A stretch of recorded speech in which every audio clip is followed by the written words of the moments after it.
So welcome to another episode of Make More Money Now show featuring, Gerry Black, my co-host, and Patti Pokorchak. I'm the small business coach and he's the marketing guru, the marketing writer, and also creator of the Invisible Selling Class course, which is not, should take. And here today, Gerry's going to be the lead and he's going to be talking about marketing stuff. What else? Marketing, sales goes hand in hand. So over to you, Gerry. Patti, thank you very much. Today, I want to talk about something that will help almost any entrepreneur or business owner make more money from a more effective online approach with their website. And we're going to talk about a concept today that, based on what I see in the marketplace, a lot of marketers struggle with this and don't really understand why it's so critical to engaging potential new customers and clients. So the strategy or the whole concept is called above the fold. Years ago in the newspaper business, this is where this term originated. And, that people would pass newspaper stands on the streets, and above the fold refers to everything literally above the fold in a newspaper, and all the elements the newspaper used to try and grab your attention as you were headed home or you walked by the newsstand. That was where all the selling took place. If they didn't get you there and they couldn't make you stop and take a look, then you weren't going to buy paper. It was as simple as that.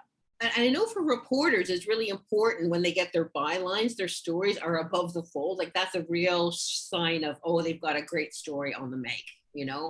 Very, very quiche place to be. Yeah, and I guess one thing we should, I don't know if you're going to address this later, is that above the fold is different on the desktop versus mobile, right? So I don't know if you're going to address that later too. Thank you for that. I was going to throw a little snippet in at the end, but you've already helped me. Okay. Now you can be a real help by reminding me to do it at the end. I'll just show this in case you forget. Okay, it's like what about my mobile, right? All right, great. So above the fold, that's for the newspapers. On your website, above the fold pertains to in most cases, your home page, because that is your main selling page. And above the fold really means all of the area we're talking about a desktop now, all of the area on your screen that you can see without scrolling. Right. So you can't assume that people are going to scroll through to get you and see what other lovely goodies you have. And I find many marketers bury it well below the fold and on other pages. It's unbelievable, but they just don't know. And so that's what we're going to talk about briefly today.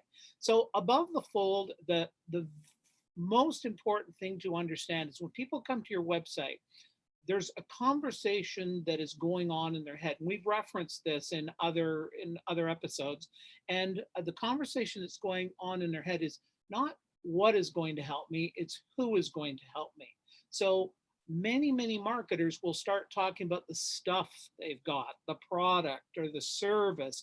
And most of the people that come to your site, they already know what's going to solve their problem. They're trying to figure out who is best equipped to help them. So the headline is absolutely key. You've got 3 to 5 seconds to grab somebody and get their attention. And if you don't do it, then they're gone. They will click away. So what goes into an effective headline? We will do many shows that will touch on headlines. It's a subject very, very important. We're just going to talk about it as an important element here today. But what you want to do is you want to state the problem that your ideal target prospect has. And you know that because you work with people and you solve a certain problem. So you want to basically say something to the effect of, hey, have you got this problem? ? We can help you solve it. That's the message that should hit the reader right between the eyes when they land on your site. Yeah, and a good point, in my opinion, is you're just making it very simple. You got this problem, we can help. Because I find a lot of amateur marketers, they try to be too clever, right? They want to be, like they use the trendiest term you are in trouble with customer engagement and blah, blah, and it's like jargon, jargon, jargon. And it's like, no, that's not my problem. So they go away. Just keep it really simple, right? It's like, you got this problem, I got the solution. Let's talk, Yeah. right? It's, That's a great point, Patty. And very and simple. that's probably one of the biggest obstacles for many marketers. They think that when they're writing copy for, whatever it is, that they somehow have to impress the reader or show that they, and you see a lot of this, they use the jargon, which the reader has no idea what it even means. Simple communication is what you're always striving for and understanding. So that headline is absolutely key, and you should read up on it to understand the value of it. And somebody once told me, and I do believe this, you should be able to sit about 7 feet back from your screen and be able to read the headline. So Really? it should come off that page. It should be the dominating thing, just like a headline. I mean, love them or hate them, the Inquirer is great at it. You go by and look at the Inquirer, you see their headlines just pop right off that front page. And, if you're so inclined to buy one, I know, Patty, you let your subscription lapse, but if you're so inclined to buy one, you will buy it based on what the headline being able to grab you. So the same thing applies in business to business communication. I was going to say in social media terms, it's called clickbait, basically, right? Yeah. Is that one line that makes you want to click on it, and that's but then you've got to convince people that you've got the goods to help them solve Yes. that problem, right? Yeah, and you only get that chance if you can get them to step in. If you can stop and get their attention, that's what you need first. Is you have to get their attention and get them sort of thinking, maybe I'll give this marketer a bit more time. Yeah. It's just a quick question when it came across is how important is a customer testimonial or above the fold? Is that I'm going to touch on that in a minute because it's okay? very, very important. You Okay. think of above the fold. You want to hit them with every piece of selling ammunition you have. Okay. You cannot overdo it. Now that doesn't mean you have to jam it and make it look crummy or anything like that. It's got to be carefully designed. But the messaging should all be designed to get that reader to really, you don't need them to scroll anywhere down the page because there's enough evidence there that gets them to say, this guy looks like the real deal. Right. So the headline is number one, and you can use a subheadline as well to support the headline. So that's the first key element. Get them to stop and get their attention.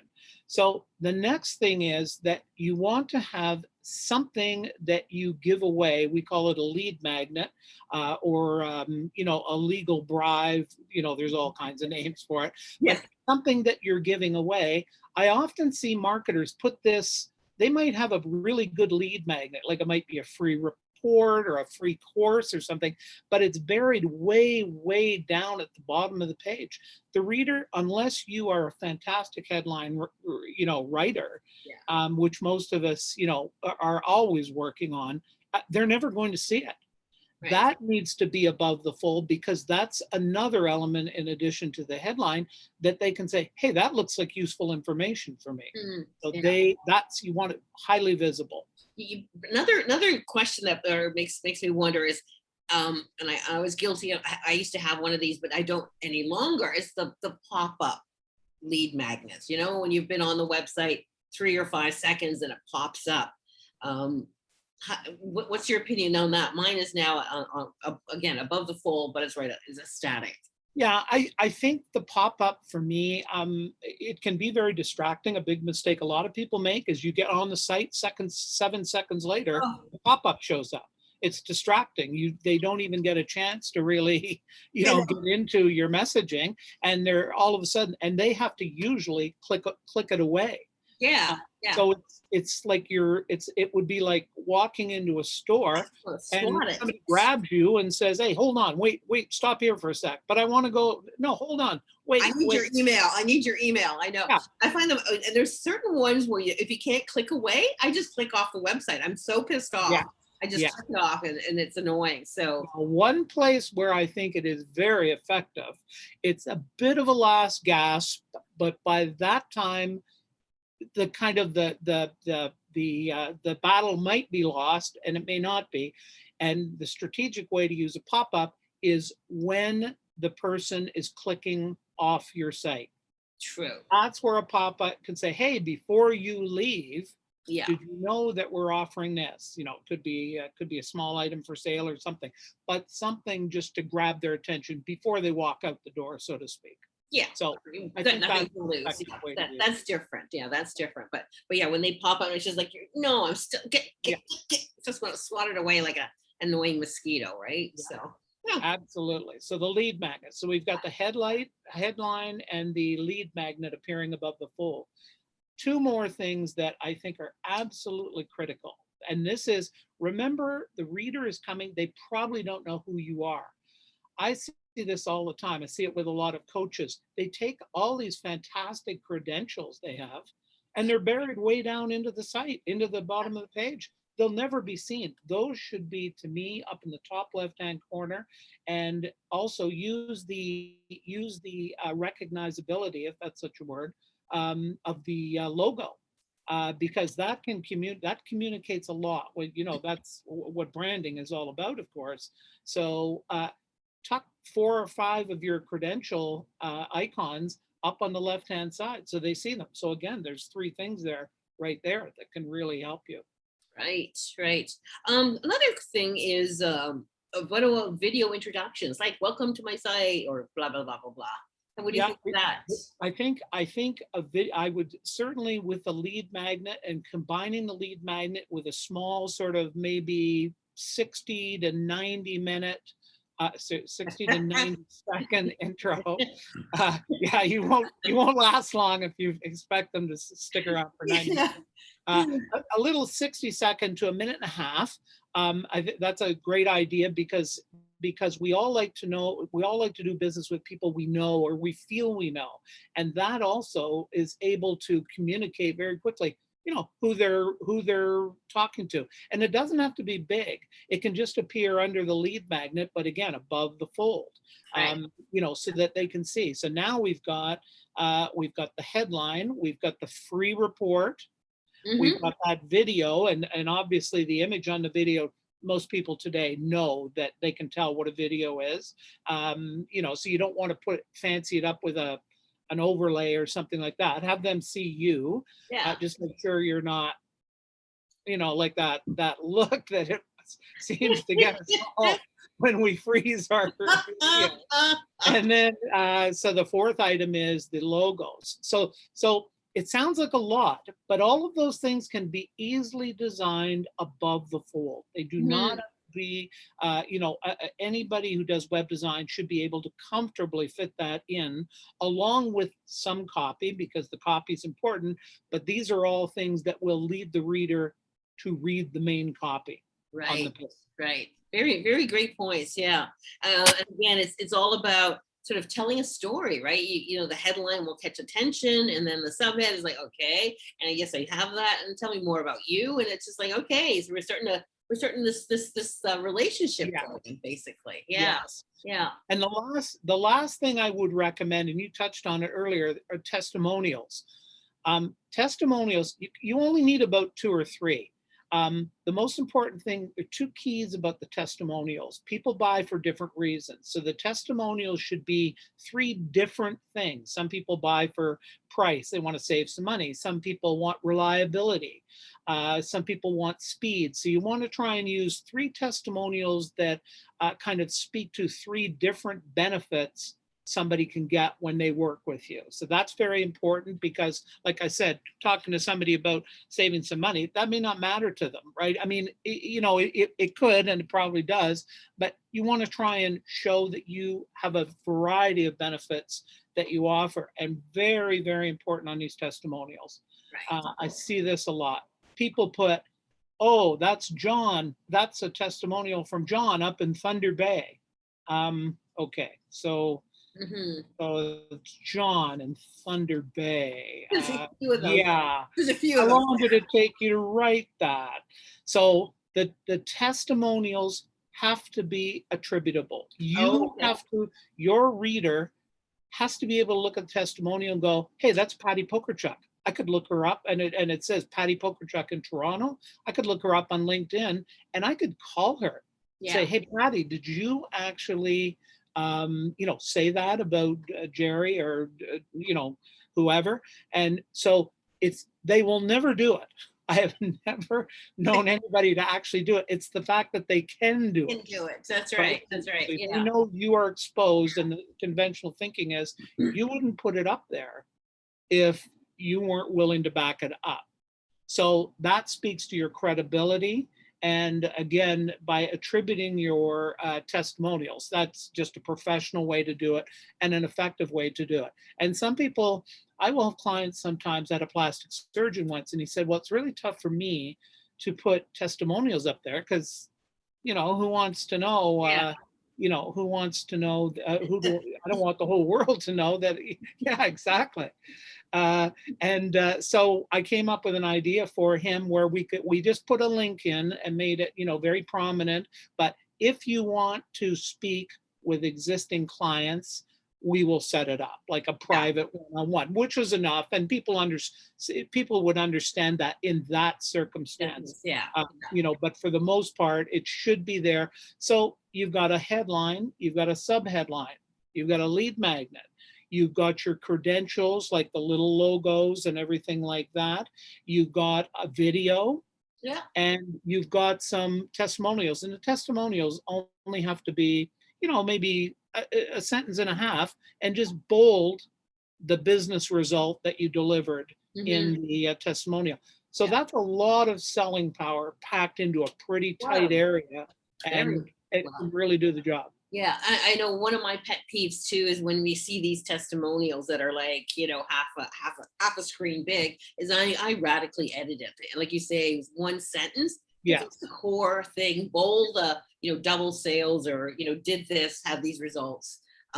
Feel free to put, take a little bit of poetic license and give the intent of the, edit it down so it makes sense. But because I don't know if anybody reads those long things because they're just too much. No, they don't. They don't. It's really only used as a measure of, to that know, like, and trust factor, that because that's what you are trying to develop as a marketer, and that's just one other piece of the puzzle and a tool that you use to up your know, like, and trust factor. So it's just one little element. And but yeah, you're right. Like, nobody really reads them too closely, but they're important because it's independent third-party proof. Again, that's why it's so important to have it attributable. It's not sales speak. It's somebody you've delivered a result for, and they're willing to stand behind it. Well, I take most of my testimonials from my LinkedIn recommendations and testimonials because they've done it publicly, so you've got their implicit permission to Yes. push it. So, and hopefully, again, Absolutely. that's also part of the whole branding image. Is you better have at least 5 or 10 fairly recent recommendations on your LinkedIn profile. I've seen profiles with 2010. It was the last recommendation. It's kind of like, and supposedly you've got 10,000 followers, but nobody's publicly acknowledging, and I usually don't ask for testimonials. They just, we don't see 9,982 of them. no, I know. You can go overboard. I've seen somebody with like 200 recommendations going, oh boy. It's just having too many initials after your name is like, okay, a little insecure here or something. Like, that's my Now, not every page should have all those elements, but you should try and always have your lead magnet for offer on all your pages, because you never know how somebody's going to come into your website. So you can't put everything necessarily on some sub pages, we'll call them, but you should try and put the testimonials there. You should try and have your free offer there, and credentials, like, and then you just have the regular copy on the page. And and that should do it. Now I'm going to close with this, and you brought this up earlier. Oh, before I jump to that, I'll just mention about the dates you just brought up. Another common mistake that marketers make, and it speaks to what you were just saying, they will leave old dates on blog posts. Right. Now, most times there's two solutions for that. You can either have no date, which Oh, does not hurt you. There's nothing wrong with that. Or you can go in if you have a WordPress site, and I'm sure other types of sites, you can go in and change the date. mm, So you can go from February 12th, 2019 to, what do you know, it's April 10th to 2021, yeah. right? And you don't do that for everyone, but for the ones that they will see, Yeah. maybe the first five, if you aren't able to create the content, or if you stop creating it, that's a little way to appear, not to appear, that you're a little, you've maybe gotten away from it a bit. I have done that on occasion, just like, oh God, it's been a few months. Oh God, let's pretend that we've been busy here. Yeah, it works. I mean, and it just, maybe you go in and refresh the content too, and it's a new day. Yeah, It's a blog. absolutely. Yeah. Yeah. And I've done that, refreshed blog content, rewritten it and resubmitted it and used it. So the last thing, and you brought it up earlier, uh, I think more and more people now are looking at content on desktops because of COVID. Oh, So before it was quite a high percentage. You'd hear anywhere from 60 to 70% mobile, yeah. which is a big number, and you need to address that. You should have a mobile version of your site. Oh, yeah. I think it's a little heavy up on the desktop side until things sort themselves out. People get back into where they're looking on their phones more and less on their desktop. But there's two ways to do it. I don't think there's a right way, but you want to make sure they get one of two things. They either get your headline, which is your value proposition. So that's the first thing they see when they kick up your site on the mobile. Or you want them to see your free report offer or your free course, whatever. So those are two things that should be up near the top. I had some work done on my site recently by Allie, the darling Allie. Yes. And she, when she did it, somehow my free report got pushed down to the bottom. And I forget exactly how it started, but it was just a funny little thing the way it was configured. So you just want to make sure the first thing they see on their phone is something of value. So that's either their problem stated and you're sort of offering a solution, or a free report of some kind that's offering to help them with a problem that they have. Right. Good points. Yeah. I think that's how, web design evolved now on the desktop. It's sort of like it used to be, you didn't want to make people scroll, but on the mobile, that's all you do is really scroll. So that's how Yeah. websites became sort of one long page, right? Yeah. Because it's just, you're flipping on the phone, you're just going to scroll, rather than flipping on a desktop. It's easier to go from page to page to page. So websites have evolved, and it's just a matter of keeping up to date too with the way technology is going. And but always, bearing in mind is when you do have a website refresh, which I found out, we share our web designer. Somebody pointed out that my social icons weren't linked to my accounts. Yeah. So Ali went in and fixed it, and really quickly. So you just got to test everything. Yeah. Because things that used to work one way don't work the same. Yeah, definitely. But one thing that will never change is that approach of you've got to get their attention right off the hop. There's no disputing that. That will never change. People are in a hurry. It's like they want to know right away, what have you got for me? Why should I spend any time of my life with you? And unless you can answer that, and what we've talked about today will help you do it online anyway, you're going to lose out. Where you should, you probably do a lot of good things, but they really are useless unless you can get somebody to stop and give you time to a little more of their time, so you can explain the value you offer. Right. I remember in a previous episode, and we'll put it in the show comments, there's a couple of headline analyzer tools that we promoted. Yeah. So we'll put those in this episode notes as well. Because it always, getting a tool to look at your words with the impact and give you an evaluation assessment of how powerful it is. Never hurts to get. Yeah, and in another episode, we'll cover headlines more in depth. But that's a nice little aid for someone to have who's, just getting a feel for it. Right. Anyways, great episode, Gerry. Till next week, everyone. Bye. See you then. Bye. Bye. Oh. How long?